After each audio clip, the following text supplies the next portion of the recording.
नमस्कार दोस्तों, आज मैं अपने दूसरे वीडियो के साथ तैयार हूँ। धीरे धीरे व्यवस्थित होऊंगा, कोई समय भी निश्चित करूँगा, लेकिन तब तक ऐसे ही देखते रहिए। आज का मेरा मुद्दा है राजनीति तो ठीक है, पर अर्थव्यवस्था का क्या होगा। और शुरुआत करता हूँ खबरों की राजनीति से। सचिन पायलट की राजनीति कई दिनों से अधर में है। भाजपा में चले जाते तो भाजपा का भला होता कि नहीं, कांग्रेस को नुकसान होता या नहीं, कारोबार का तो नुकसान हो रहा है।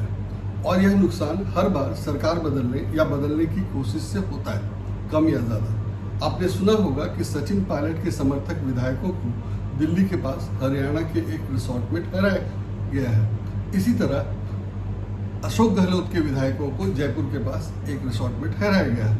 यह साधारण बात है, हर बार होता है। विधायकों की मंडी लगती है तो यही होता है। पायलट अपने समर्थक विधायकों को अगर भाजपा शासित हरियाणा के रिसोर्ट में ठहराया है, तो गहलोत समर्थक विधायकों को जयपुर के बाहर एक होटल में ठहराया गया था।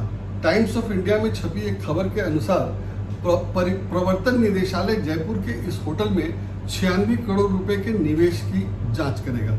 मुख्यमंत्री अशोक गहलोत के बेटे वैभव से इस सिलसिले में पूछताछ की जानी है। वैभव असल में इस होटल के पार्टनर है।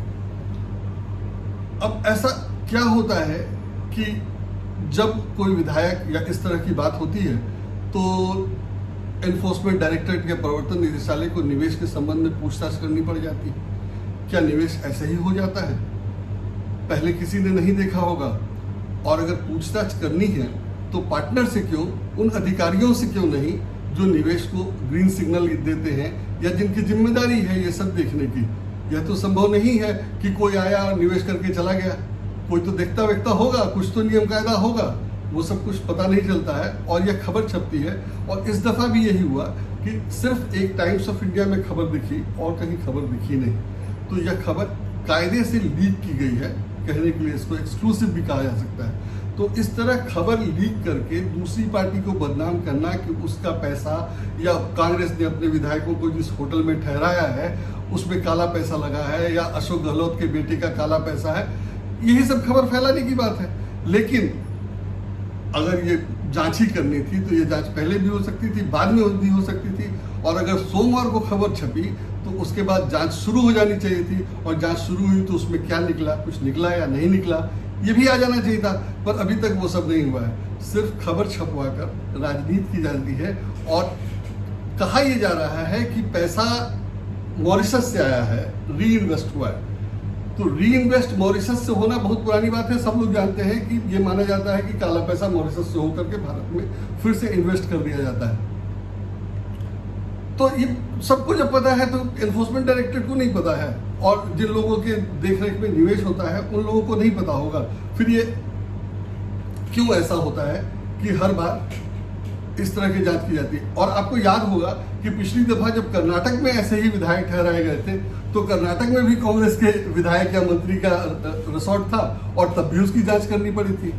तो होता क्या है कि अगर इस तरह से इन्वेस्टमेंट या विदेशी निवेश या देशी निवेश जो भी हो उसकी इस तरह से जांच की जाएगी, जब कोई बड़ा ग्राहक आएगा या बड़ा ग्रुप आएगा, बड़ा बिजनेस हो रहा होगा, तो सरकार जांच करने बैठ जाएगी, तो निवेशक तो डर जाएगा। कैसे कोई बिजनेस करेगा? और बिजनेस में इतना पैसा लगाया जाता है, इससे कई लोगों की रोजी रोटी जुड़ी होती है।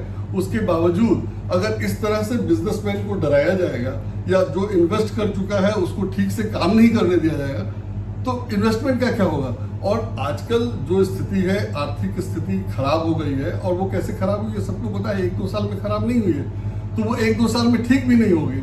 और ऐसा नहीं कि छोटी मोटी गलती से खराब हुई है, बहुत बड़ी बड़ी गलती हुई है जिससे खराब हुई है। तो वैसा ही कुछ ड्रास्टिक उसको सुधारने के लिए करना पड़ेगा।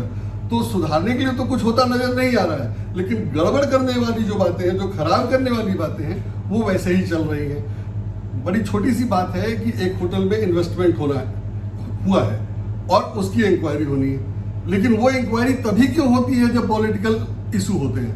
वो आगे पीछे भी तो हो सकता है। और नॉर्मल कोर्स में इंक्वायरी की जरूरत पड़नी ही नहीं चाहिए। इन्वेस्टमेंट ठीक से देख करके होना चाहिए था। लेकिन इतनी सी बात अगर सरकार नहीं देखेगी या इसकी चिंता नहीं करेगी या एनफोर्समेंट डायरेक्टरेट के लोग ये सब नहीं समझेंगे, तो बिजनेस कैसे बढ़ेगा और कैसे फलेगा फूलेगा?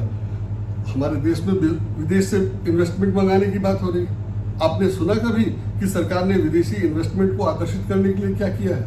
मैंने तो नहीं सुना। अब आप कल्पना करिए कि विदेश से कोई आता है, उसको कारखाना लगाना है, उसको लाखों रुपए इन्वेस्ट करने हैं, तो वो अपना झोला में पैसा लेके आएगा और यहाँ एक बार जमीन खरीदेगा, फिर दूसरी बार जाएगा उसके लिए पावर कनेक्शन खोजेगा, फिर तीसरी बार पता लगाएगा मशीन कहाँ से लगेगी। एक सिंगल विंडो सिस्टम क्यों नहीं होना चाहिए? और ये सिर्फ विदेशी निवेश के लिए नहीं, देशी निवेश के लिए भी होना चाहिए, छोटे उद्यमियों के लिए भी होना चाहिए। लेकिन इतना सब अपने यहाँ नहीं हो पाया है। एक दुकान, एक कारोबार, कुछ भी शुरू करने के लिए आपको 20 लाइसेंस चाहिए, 20 जगह से अनुमति चाहिए, कैसे कोई काम करेगा?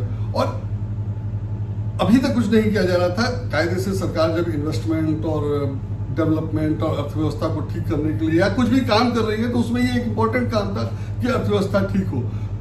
जब तक सरकार ने ध्यान नहीं दिया तब तक भी कोई बात नहीं थी। लेकिन अब जब बिल्कुल हालत खराब हो गई है और कुछ कायदे से किया जाना चाहिए, तब भी सरकार का ध्यान इस तरफ बिल्कुल भी नहीं है। और मैं ये देख रहा हूँ कि सरकार गिराने और बढ़ाने का खेल है। चलिए वो राजनीति है, मैं उसको भी ये नहीं कहूँगा कि बहुत ज़रूरी नहीं है, सरकार के लिए वो ज़रूरी है, वो अपना करे। लेकिन बिजनेस का तो ख्याल रखें, और बिजनेस का अगर ख्याल नहीं रखा जाएगा तो चलेगा कैसे? सरकार ने अपना काम तो कर लेना है टैक्स लेकर के, लेकिन टैक्स भी नहीं आ रहा है, सरकार की भी हालत खराब है, उसके बाद ये हाल है, तो कैसे चलेगा? मुझे तो नहीं समझ में आता है। आज के लिए बस इतना ही, फिर कल मिलते हैं किसी और खबर के साथ।